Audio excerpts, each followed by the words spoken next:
السلام علیکم ورحمۃ اللہ وبرکاتہ۔ الحمد للہ رب العالمین والصلاة والسلام علی اشرف الانبیاء والمرسلین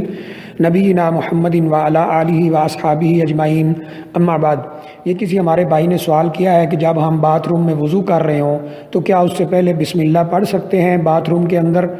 اگر نہیں پڑھ سکتے تو پھر حدیث شریف میں جو یہ لفظ آئے ہیں کہ بسم اللہ پڑھنی چاہیے یا رسول اللہ صلی اللہ علیہ وسلم بسم اللہ پڑھا کرتے تھے، تو ایسی صورت میں ہم کیا کریں؟ دیکھیے، اس میں پہلی بات تو یہ ہے کہ اگر وہ باتھ روم صرف نہانے کے لیے ہے، یعنی غسل خانہ ہے، اس میں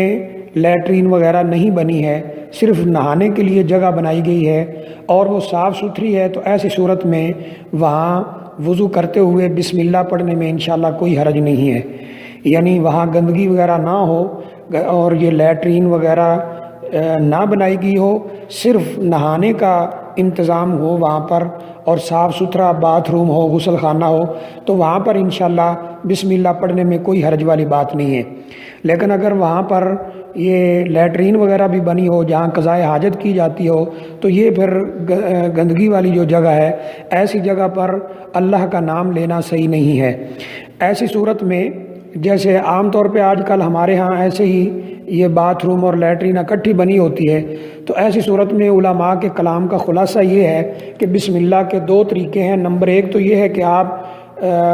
باتھ روم جانے سے پہلے بسم اللہ پڑھ لیں اور باتھ روم جانے کی دعا بھی پڑھ لیں، بسم اللہ پڑھیں اور باتھ روم میں داخل ہو کر وضو کر لیں، یعنی باتھ روم سے باہر بسم اللہ پڑھ کر پھر اندر جا کر وضو کر لیں۔ ایک طریقہ تو علماء نے یہ بتایا ہے، اور دوسرا یہ ہے کہ آپ اگر اندر بھی ہیں تو صرف دل کے اندر بسم اللہ پڑھیں،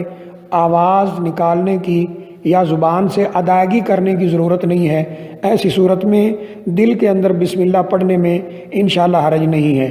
تو یا تو بسم اللہ باہر پڑھ لی جائے یا دل میں پڑھی جائے۔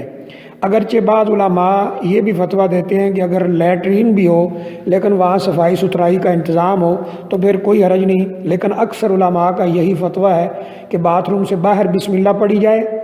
اور پھر باتھ روم میں داخل ہوا جائے اور وضو کر لیا جائے، اور یہ بسم اللہ وضو سے پہلے جو پڑھی جاتی ہے اسی نیت سے پڑھی جائے۔ یا دوسرا طریقہ یہ ہے کہ بسم اللہ دل میں پڑھ لی جائے اور اونچی آواز کے ساتھ نہ پڑھی جائے، کیونکہ ایسی جگہوں پر اللہ تعالیٰ کا ذکر کرنا یہ کسی طور پر بھی مناسب نہیں ہے، تو وہاں پر یعنی بول کر یا آواز سے یا آواز نکال کر نہ پڑھا جائے، بسم اللہ صرف دل میں پڑھ لی جائے، تو انشاءاللہ اس میں حرج نہیں ہے۔ واللہ اعلم بالصواب۔